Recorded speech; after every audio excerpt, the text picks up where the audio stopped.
Aujourd'hui, je voulais parler un petit peu de comment a été réalisée la couverture de Comet. Et pour ça, je vais vous montrer toutes les étapes par où je suis passée pour en arriver à ça. D'abord, on s'est échangé plusieurs mails avec les éditions Azimut et ils m'ont proposé de reprendre un élément de leur couverture précédente pour que ce soit un petit peu plus raccord.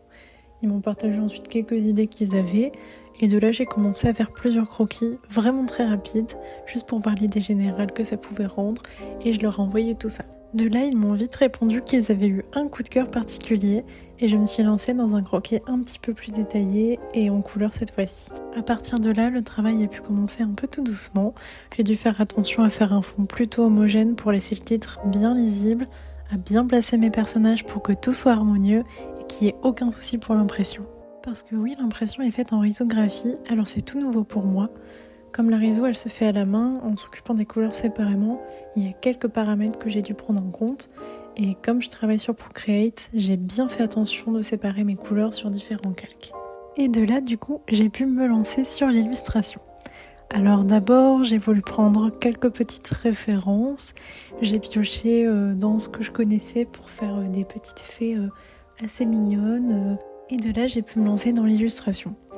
D'abord, j'ai pioché dans mes souvenirs pour commencer à faire le décor. Pas besoin que ce soit parfait au début. Puis, j'ai regardé mes petites références. J'ai des dossiers entiers de différents types de plantes que j'adore. Et quand je me suis sentie prête, j'ai pu faire ça au propre. J'ai imaginé des petits personnages rigolos. J'ai voulu partir sur des petites fées malicieuses au début. Je savais pas encore trop où j'allais. Et puis ensuite, je suis partie sur une petite ambiance soirée toute cosy. Avec des petites fées qui font la sieste, d'autres qui jouent à un jeu de société. Et j'ai essayé de faire un clin d'œil à la toute première fée qui m'a inspirée quand j'étais petite, la fée Clochette. Alors je l'ai fait un petit peu coquette. Ensuite j'ai commencé à mettre de la couleur, j'ai testé plein de choses et j'ai rajouté plein de lumière à la fin parce que j'adore ça. Et petit secret, j'ai voulu mettre dans la couverture un petit bout de moi en plus. Alors les deux petites fées qui sont en train de roupiller en bas à droite de la couverture, en fait elles sont censées représenter moi et ma meilleure amie. J'ai voulu lui adresser un petit message secret à travers la couverture. Donc maintenant, vous saurez que c'est nous qui nous sommes invités à leur sieste.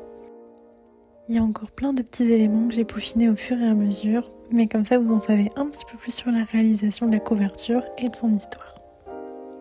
Et je vous rappelle qu'il vous reste encore un tout petit peu de temps pour contribuer à cette super revue et surtout pour nous soutenir.